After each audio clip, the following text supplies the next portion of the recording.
Welcome everyone, sitting down here with Terrence DeFranco, the President and CEO of Iota Communications. Terrence, how are you? Thanks for joining us. I'm good, Michael. How are you today? Absolutely. Terrence, we've got some really exciting things to get into. You had a really exciting press release come out recently announcing a new partnership. Can you tell us more about some specifics on that? Yes, absolutely. So the first thing is we want to send a thanks out to Semtech and TEKTELIC for not only just the collaboration, but ultimately all the support that they've provided to us. Wireless communications are evolving for this new use case around the Internet of Things. So cellular and other types of wireless technology have really been great for us as consumers, particularly as they continue to pursue more broadband functionality. But what's happening is that where the rest of digitalization of society is taking place, it really is begging for a lot more, and a lot more in the way of more ubiquitous connectivity.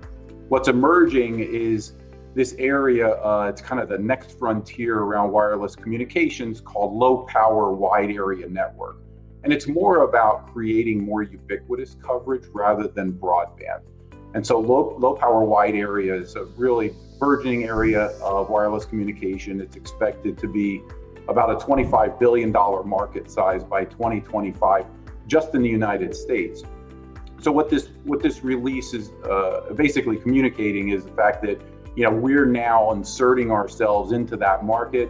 We've got great partners, and we're aligned in a standard for that low power wide area connectivity, which is really the fastest growing of those standards. It's called LoRaWAN.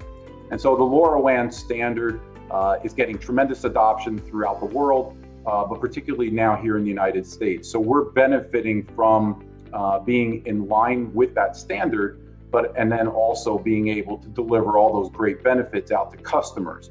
This is low power, where end devices can operate on batteries, superior barrier penetration. So some of the things that, the shortcomings around cellular, where we're actually able to penetrate barriers a lot more effectively. And so when you start thinking about that ubiquitous coverage, that's really what LoRaWAN is built for. And we're just, thrilled to be a part of this standard. Absolutely, Terrence. Now, switching gears just a little bit, what's so significant about the fully licensed spectrum? What do you look to achieve with that? So this is where we differentiate even within the standard. So the LoRaWAN standard operates on unlicensed 900 megahertz radio spectrum.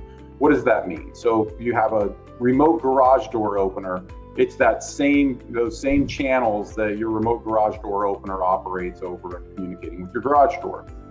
For large commercial operations, particularly when you start getting into critical infrastructure, metering for utilities and things like this, there are a lot more in the way of demands coming from those markets. So you really need to have those long distances. You really have to have very low latency. And that's what our licensed spectrum brings. Basically control over the traffic that's going over those channels and being able to meet those demands from those different segments. We're uniquely positioned by bringing licensed spectrum, our vast portfolio of licensed spectrum, into that standard. And so besides just the great growth that's taking place, like I was just talking about in low power wide area connectivity, we're uniquely positioned within the standard because we can offer it over our licensed channels. Fantastic. Now, Terrence, how does this play into the Internet of Things and what IotaComm is working on there? And give us a small detail, too, into the release of the Delphi360 platform, marrying those capabilities. What does that look like?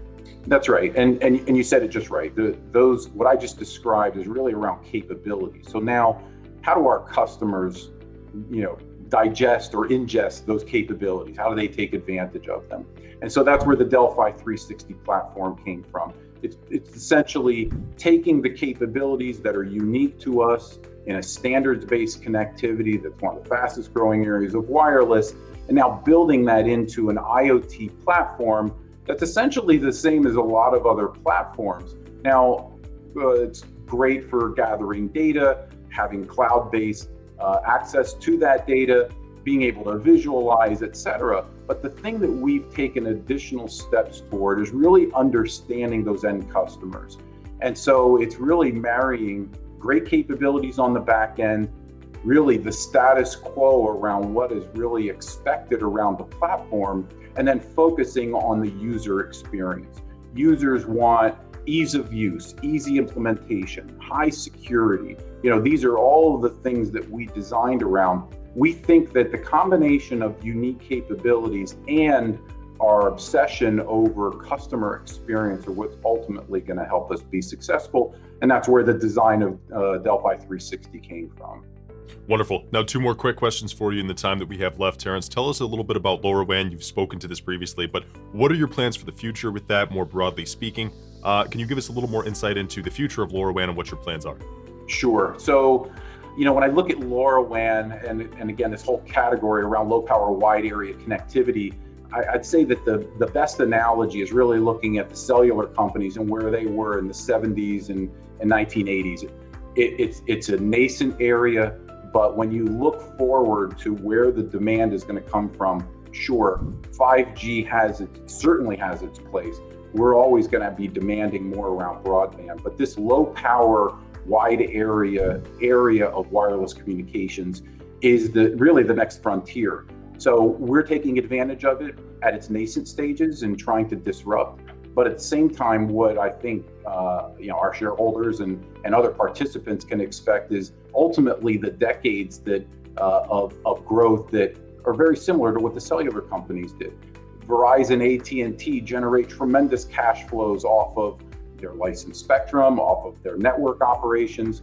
I would say that as we continue to grow our business, taking advantage of it now as a disruptive innovator, and then ultimately getting in that position where we'll have those long-term cash flows the same way that the carriers do today. Excellent. Terrence, and last question for you. Let's look into the horizon a little bit and see some things down the road. Is there any message that you would share or any bit of insight or things that we can look out for from IotaComm that you can share with the Benzinga investor audience and anyone else who will be consuming this content? Yeah, I'd love to. So I took over as CEO of the company back in mid-2019, and my goal was always around just creating value for our shareholders. That plan included a path to commercialization for our spectrum, which this press release essentially communicates that we've achieved that goal. The second was to start driving revenues. That, as we release Delphi360, we're going to start seeing our market penetration and start driving the revenues. And then the third one was actually related, not really related to our day-to-day business, but it was ultimately to uplist our shares to NASDAQ. And so, our shareholders are very much in tune with kind of where we are in that process. And we have had a couple of setbacks, particularly last year. But right now we're coming to the final stages of getting all of the financial cleanup that we've been working on behind us.